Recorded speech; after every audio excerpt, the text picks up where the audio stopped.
Meus irmãos, começa a estar mais composto o cenário do Advento.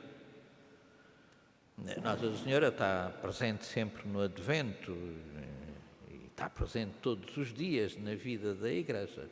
Quem como ela?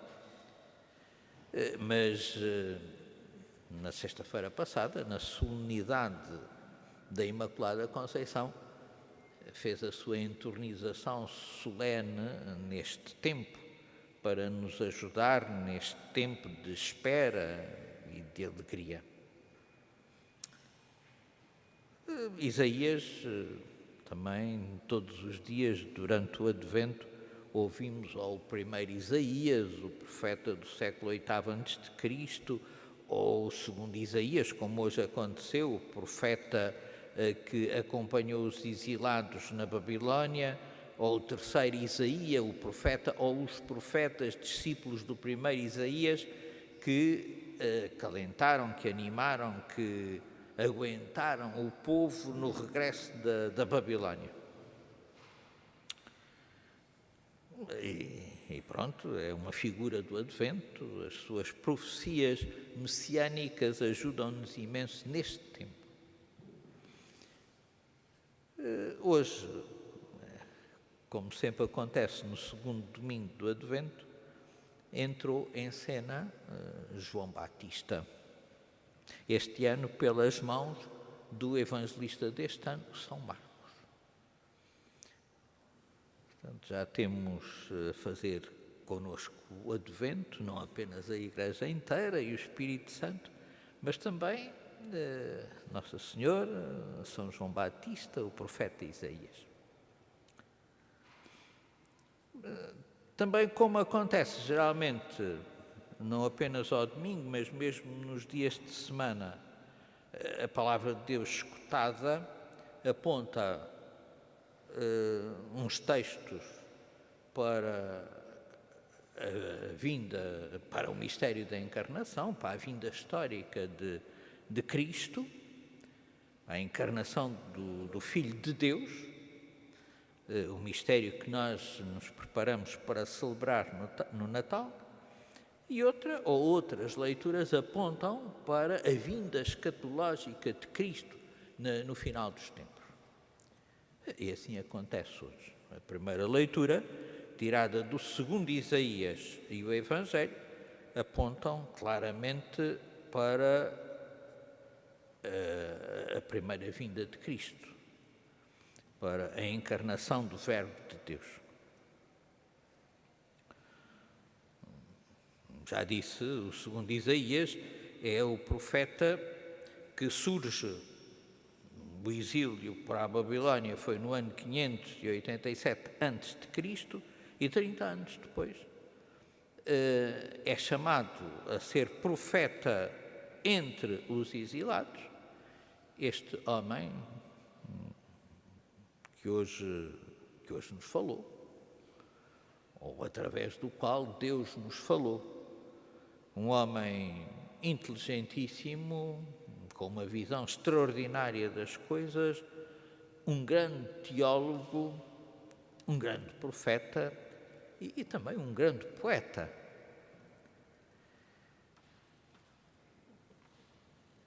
O povo de Israel já está, portanto, no exílio há algum tempo.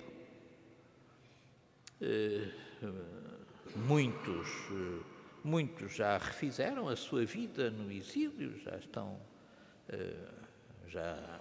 estão adaptados àquela situação. Facilmente nos adaptamos ao pecado, não é? Eles também facilmente se adaptaram ao degredo, ao exílio.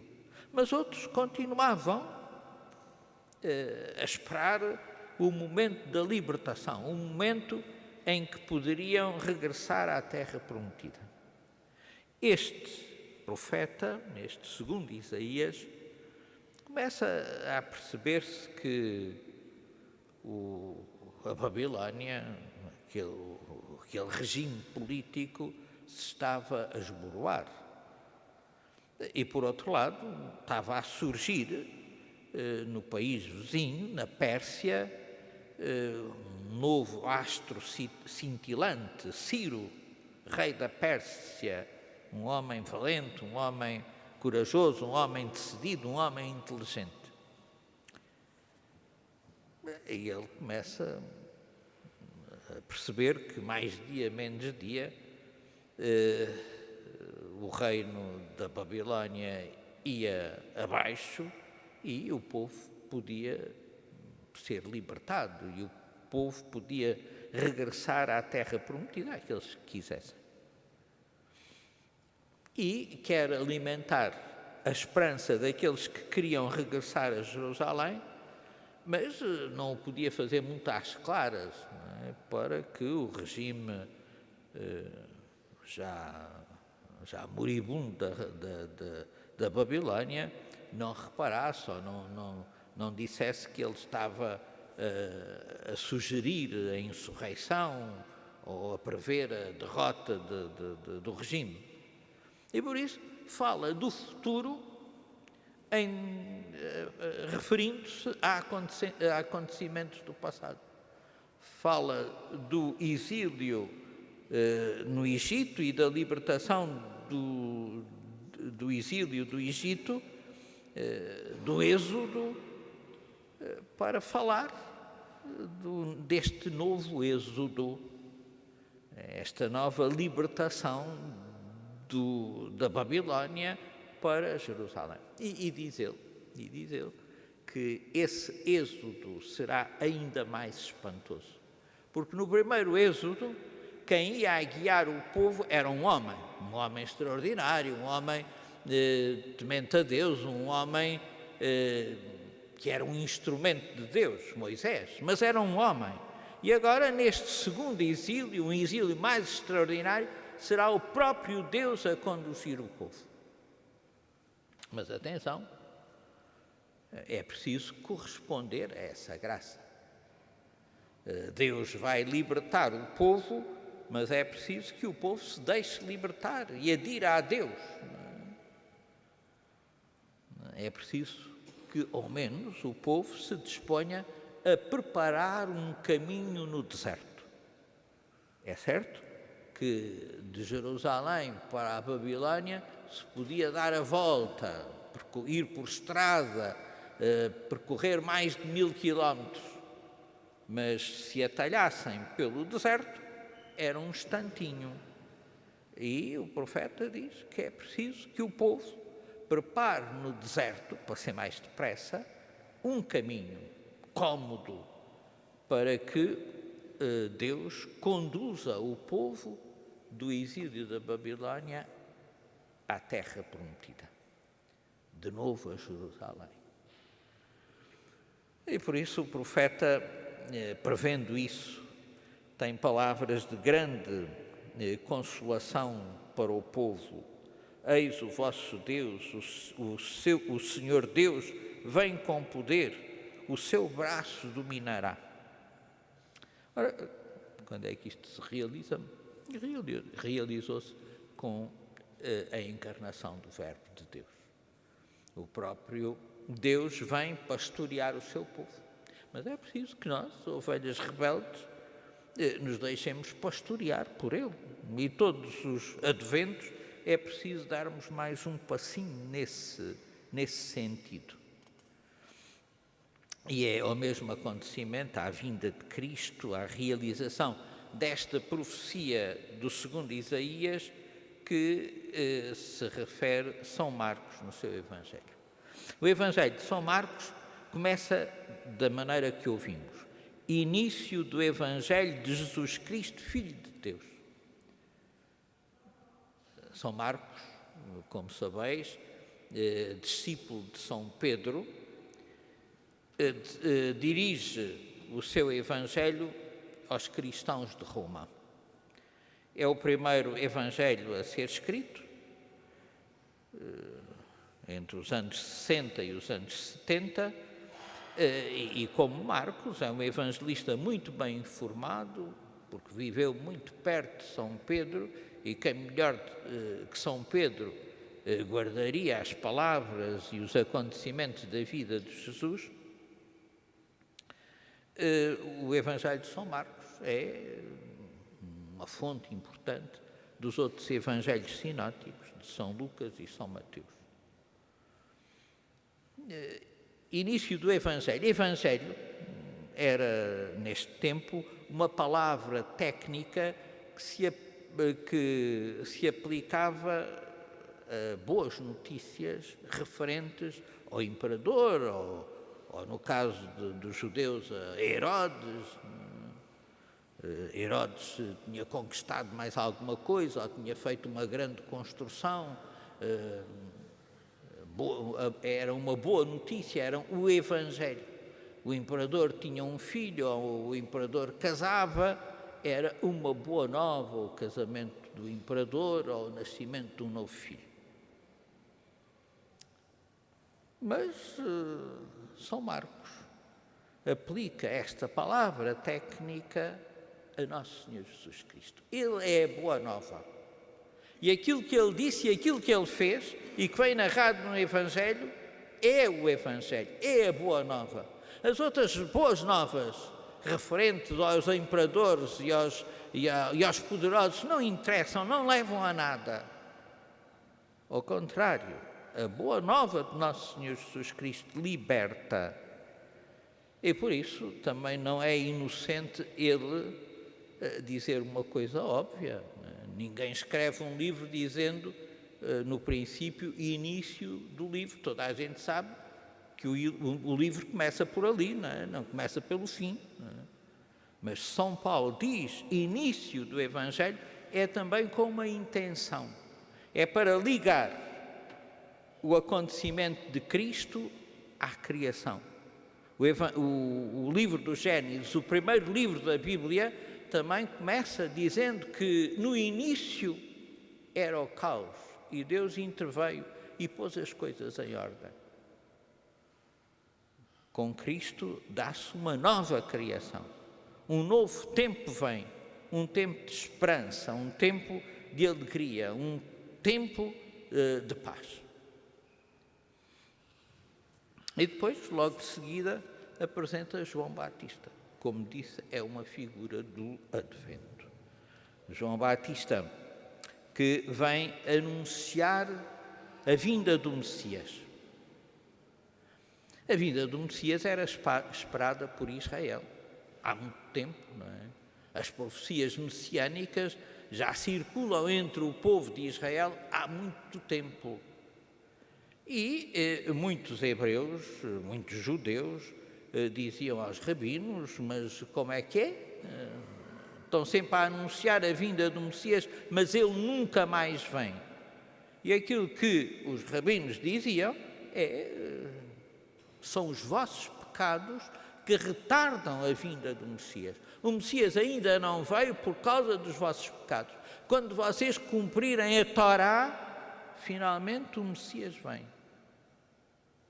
E nesta linha, João Batista prepara as pessoas para a vinda de Jesus, o Messias, o Filho de Deus, convidando-as à conversão. A conversão dos pecados apressa a vinda de Jesus, a segunda vinda de Jesus.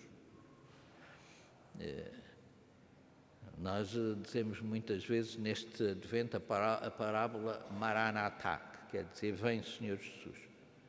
Mas eu não sei se as pessoas, quando dizem Maranatá, estão mesmo a querer que Jesus venha. Ora, há uma maneira de nós apressarmos a segunda vinda de Nosso Senhor Jesus Cristo. É convertermos-nos dos nossos pecados. E para nos convertermos dos nossos pecados, é preciso libertarmos-nos do contágio do mundo. João Batista chama o povo para o deserto e não compra enlatados, nem comida que venha do supermercado, e não se veste nas boutiques da moda. Ele alimenta-se daquilo que a terra dá, a natureza dá, o mel silvestre, os gafanhotos. Ele veste-se de pelo de camelo, de uma pele de camelo, Ele evita o contágio com o mundo, porque o contágio com o mundo traz o pecado, traz a mundanidade, traz o espírito mundano. E se a gente vive mergulhado na mundanidade, atrasa-se a nossa conversão. Se a gente agora, no tempo do Natal, só pensamos nas prendas e na festa de família e deixamos as coisas de Deus para segundo plano, o Natal que vem é o Natal pagão, não é o Natal cristão. Finalmente, uma palavra sobre a segunda leitura, que aponta decididamente para a segunda vinda de Nosso Senhor Jesus Cristo. Sabemos que Marcos é um discípulo de Pedro, também o autor da segunda epístola não é São Pedro, mas um discípulo de São Pedro. E um discípulo de São Pedro já tardio. Esta segunda epístola é talvez do ano 110, portanto, já do início do século II da nossa época. Muitos cristãos já nem falavam da segunda vinda de Nosso Senhor Jesus Cristo. Os infiéis, esses, riam-se quando se falava da segunda vinda de Nosso Senhor Jesus Cristo. Mas havia ainda alguns que esperavam ansiosamente a segunda vinda de Cristo. Rezavam Maranatá, Maranatá. E quer aqueles cristãos já adaptados aos tempos que corriam, quer os infiéis, troçavam deles dizendo: o que é que vocês estão a dizer? Maranatá? Não esperem a segunda vinda de Cristo. Isso não acontecerá. Vocês reparem que a encarnação do Verbo de Deus não mudou nada, tudo está como sempre esteve. Há guerras, há tumultos, há injustiças, há povos contra povos. E este discípulo de São Pedro, nesta homilia, sim, porque a carta de São Pedro, a segunda carta de São Pedro, é mais uma homilia do que propriamente uma epístola. Aquilo que diz é: esperem a segunda vinda de Nosso Senhor Jesus Cristo. Não foi ainda, não sabemos quando será, mas será. Lembrem-se que o tempo de Deus não é o nosso tempo. 1000 anos para Deus são um dia fugaz na nossa vida, e um dia fugaz na nossa vida são 1000 anos para Deus. Além disso, Deus quer que todos se salvem, e por isso Ele vai dando tempo para nos prepararmos para, quando Ele vier, nos encontrar vigilantes. Portanto, irmãos, renovemos-nos nesta certeza da segunda vinda de Nosso Senhor Jesus Cristo. Para já, temos que preparar o Natal, e bem, para que Cristo nasça no nosso coração. Mas não nos esqueçamos que aquele que veio virá para consumar todas as coisas. Estejamos vigilantes e atentos para não nos deixarmos enganar pelo mundo. Creio em um só Deus, Pai Todo-Poderoso,